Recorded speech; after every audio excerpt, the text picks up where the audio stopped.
Yep. The music is something that South Africa are dancing to on Monday morning because India have had 10 minutes of insanity that has derailed their response. They started steady on day 3, 65 for the opening stand, and suddenly 95 for 1 has become 102 for 4 in the span of 3 overs or so as tea is taken on day 3.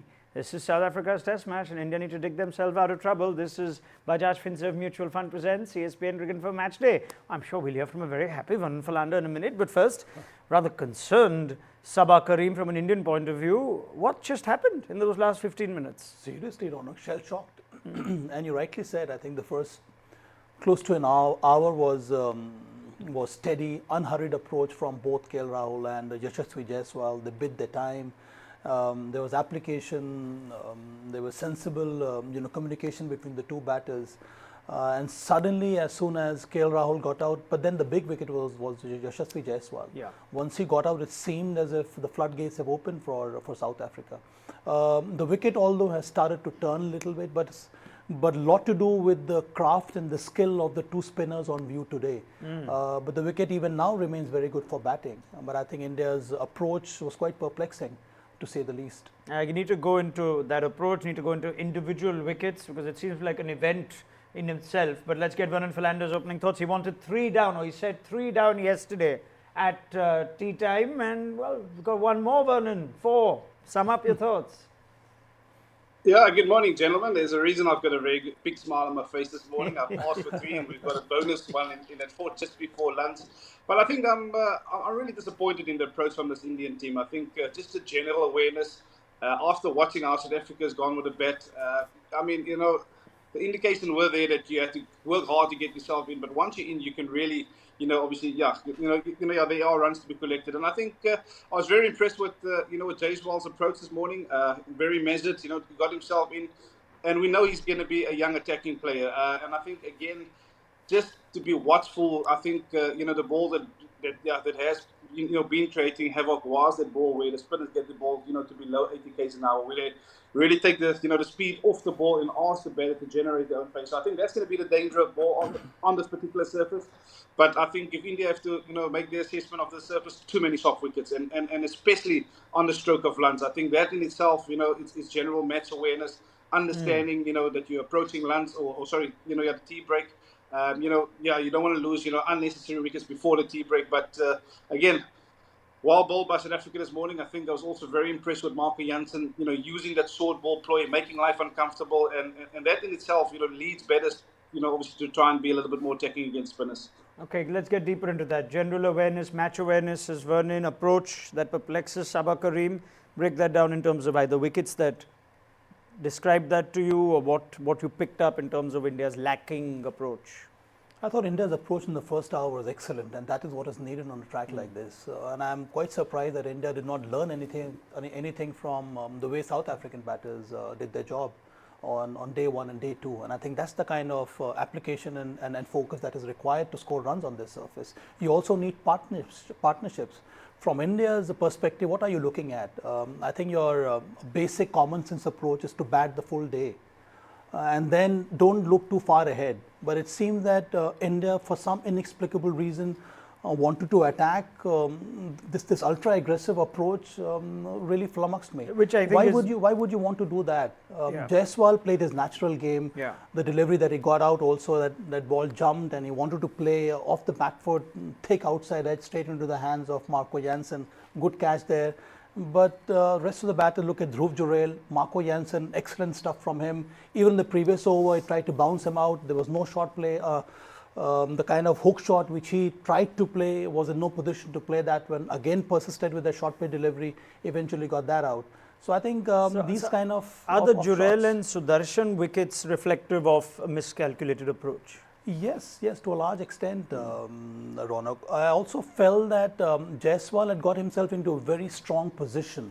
Now from there, the kind of batting skill which Jaiswal possesses, you would expect him to go on and get a big innings. But I think at times, once you get into that frame of mind that you need to remain aggressive all the time and look to attack, you need to bide your time. You need to play session wise, and I felt that India, missed that ability to understand the game in a better manner. The surface itself was brought into questions, not in a bad way, but in a normal way on day 3, Vernon. KL Rahul seemed like one that sort of kicked. Even Jaiswal looked like it had stopped and therefore he was through his shot. How much of a role did that play?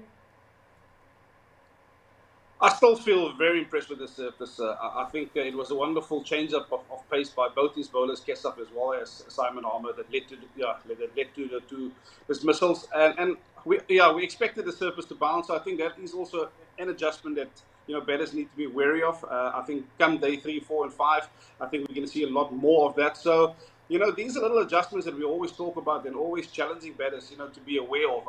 I mean, from the outset, this is going to come into play. So from a technical and also a mental approach, you need to be aware of these kind of things. I think, perhaps a little bit hard done by, the Jaiswal dismissal, but I think, very often as batters, you go back and you assess how you got out. I don't think KL could have done a lot more than, what he has done. I think it was an excellent piece of bowling. And from time to time, you also need to credit bowlers, when they do get it right. But those 3 wickets are very soft, from an Indian perspective. And again, yes, we talk about inexperience from time to time, but also just a general match awareness. I think I keep, harping on this point. I think, before a batter goes out there, it's also important for team management to sit him down and say, listen, you've got literally 10, 15 minutes, to that tea break. Make sure we get there, without losing a wicket, So put on the concentration cap and make sure that you get through, guts it out till lunchtime, because after lunch it will become a little easier again. But yeah, just highly disappointed in losing those 3 wickets in the fashion that they did go down.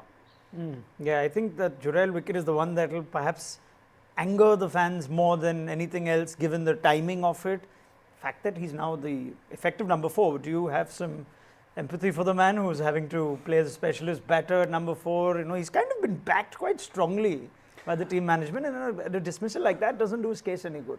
Yeah, but he remains a technically very competent player. That is why I was so surprised from this approach by Dhruv Jurel. Number 4 for a keeper batter to come in and play as a specialist batter, that also number 4 position, that's a wonderful opportunity. And I think Dhruv Jurel has worked hard to get into this position. And this was, I felt, an ideal surface and a situation for him to grow in confidence and score big, and to some extent cement his place in the Indian batting lineups as a specialist batter. Yeah. Because Dhruv Jurel has come through the domestic system. He has had a number of opportunities to play in these kind of conditions. So I was expecting more from Dhruv Jurel. But even a word on Sai Sudarshan. He gets off to good start. Today also those big strides to get to the pitch of the ball, and that the cover drive from Simon Harmer showed that he's in good nick. But at times he puts himself in a very awkward position, especially off the back foot against spinners. He tends to get cramped, and once you're cramped, then you're not able to really open your shoulders or free your shoulders to play those shots square of the surface. And I felt that was on one such occasion where Sai Sudarshan got into a very awkward position, and then he eventually holed it out to the fielder at mid-wicket. Yeah. But yes, I think very impressive stuff from the 2 spinners, Raunak. I'm going to come to the spinners, but since you brought up Sai Sudarshan, I'm just curious of, this is where the tactics of the last test also come in. The guy's got an 87 against the West Indies, you leave him out. Then he comes back, fields for 150 overs, he's back at 3. But when you, what's the right term, not mess with the player's mind, but when you sort of send that sort of mixed messaging, we almost expect Sai Sudarshan to come in and be a solid number 3. True. But there has been mitigating factors to perhaps a little more confusion, and that might have played out in the way it did today. It does, especially in a young mind, Raunak. See, I think to build a side is not easy, and to do that you need to have a very secure and a conducive environment, and that's a call that has to be taken by the team management, the selectors, and the captain. And I think that's how you build a side. Yeah. More so from India, when you're looking to make that so-called transition from experienced players to the young Indian side. They are extremely dynamic, they're highly talented, but I think you need to have that kind of atmosphere that makes them feel very secure.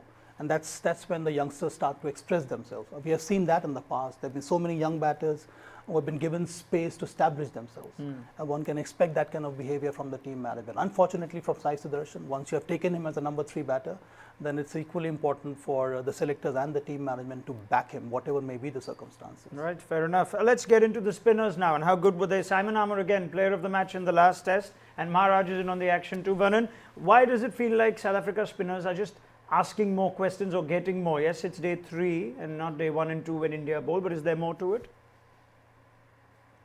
Yeah, I just feel that they've learned a great deal by just watching the Indian spinners operate on that surface. And I think a big talking point over the last 2 days was the pace and the variation of pace on the surface. I think the quicker you bowl it, the more pace there is for batters to work with. And the slower you bowl it, the more you're asking batters to generate their own pace. And I think therein lies, perhaps the trick, in order to get wickets on this kind of surface, because we have seen there is a bit of extra bounce. So if you slow it down, I don't think it's the easier surface to maneuver the ball around. So that I feel South Africa's done a great deal of learning from, and I can see almost, Keshav Maharaj going to, that slower ball more often than not. I think in the last test match, he was criticised for bowling maybe a touch too quick, but we've seen him drop that pace way below the 80 km/h per kph, So the same with Simon Harmer. I think they are so consistent in their areas, but it is about dropping, the pace. And very often we see when they drop the pace, batters almost feel that it's shorter and they want to play them off the back foot, and I think that's where they get themselves into a bit of a tussle.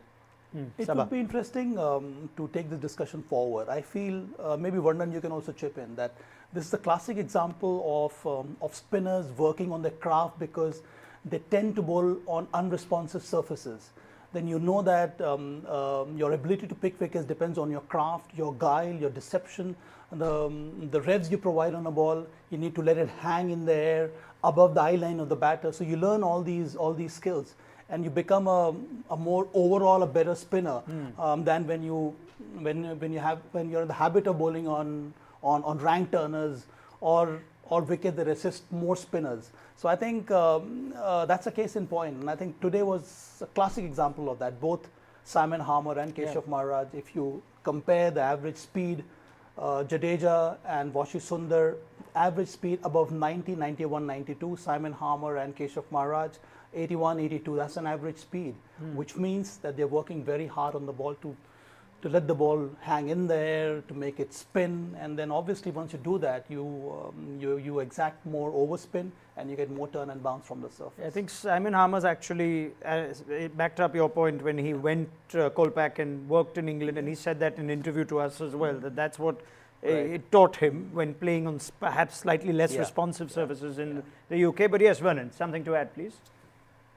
Yeah, 100%. I think I have to agree. I mean, you also look at the role that these spinners play in South Africa from time to time. They're the holding bowlers, so they need to work so much harder at the craft because there isn't a lot of spin available in South Africa. So, again, I think you talk about, those pace, and I think, the slower you bowl it, sometimes the more refs you have to put on it, and that's where you get the dip, that's where you get, the drift, that's where you get the bounce from. So, I think a wonderful adjustment by the two South African spinners. You'd have actually expected the Indian spinners to be, one step ahead, playing in these kind of conditions. But again, it just goes to show when, you do prepare on surfaces that are not so responsive that, you do have to, go back to your craft as a spin bowler. But I think a wonderful adjustment by these two, summing up conditions, number one, but also understanding what's going to make them effective in this current test match.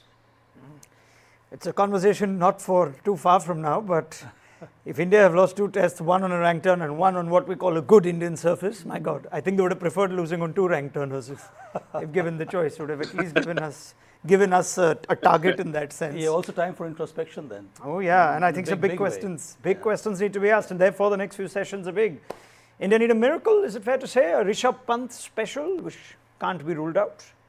More than that, you need an astounding partnership, and I hope that Rishabh Pant puts his head down, plays his natural game, does a better risk assessment than the other batters who have done so far, goes on to play a big knock, first time as a standby captain for India. Sure. A wonderful opportunity to him. The wicket still offers a lot of bounce, which is conducive for his kind of stroke play. So yes, Rishabh Pant plays a big role in India's comeback in this test match. And also Ravindra Jadeja. Yes. He's got loads of experience of batting at this stage in difficult situations, and have done incredibly well for India in the past. Yeah, and they've got very good numbers batting together in Test cricket in tough situations, Pant and Jadeja. But the off spin remains a threat with the two left-handers. Vernon, is that something that you likely see playing the biggest part for South Africa? Simon Harmer just keeps bowling through as much as he can in this session. Yeah, he'll definitely be a massive threat. I think also given the type of approach that Rishabh Pant play with, I think he's going to look to up the intensity. He's going to look to score always. So therein lies an opportunity for South Africa again. So it's also about being very wary as to how to draw him into a false stroke. But I just think from an Indian perspective, you need to break it down. I think if you're sitting in that Indian dressing room right now, you attach under 400 away from South African score. One man is not going to do it by himself. I think you need to form partnerships. You need to find out how about in order to create those partnerships, and what's your best way of getting there. So I think that would be a massive talking point for me from an Indian perspective. You're not just going to go out there and blaze 200 runs, in a session. So it's about finding a way of wearing this South African attack down again, because they will feel that they've got the momentum with them after this lunch break. So gain some momentum into a partnership, build a partnership, and thereby you can take the momentum forward. But you're not just going to come out and boss the game. So there's a reason why you touch under 400 runs behind the 8 ball. So it's about, that awareness. I'm going to tap into that awareness all the time. It's a good surface. There's runs to be collected. And the most important time to collect those runs are right now. I can guarantee you, come that fourth innings, it's not going to be as easy as what it is right now. So a massive session ahead for India. But to answer your point, I think the big red is going to have a massive influence with those left-handers coming up.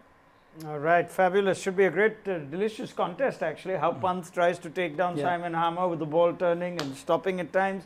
Vernon, just tell us how it's going to play out, would you? Well, you guys keep giving me bonus wickets these days, so I'm going to go with another 3 wickets in the session. I think India will score perhaps a little faster with all the attacking players to come, but I think 3 wickets, and hopefully you add another bonus one before lunch. Oh, another bonus one. You're rubbing it in now. Come on. I'm distancing myself from this. My seat is a neutral seat. You've worn India colours. He's worn South African colours. So it's you're the one who's giving him that. Saba, Karim. Okay, come on, Vernon. I'm looking at India losing only 1 wicket in this between tea and lunch session. And hopefully India should get a score of about 85 in this session. With Jadeja and Rishabh Pant at the crease, there is a strong possibility for India to achieve that. And I think for India to stay alive in this test match, this session is so critical. 100%. They are 386 behind.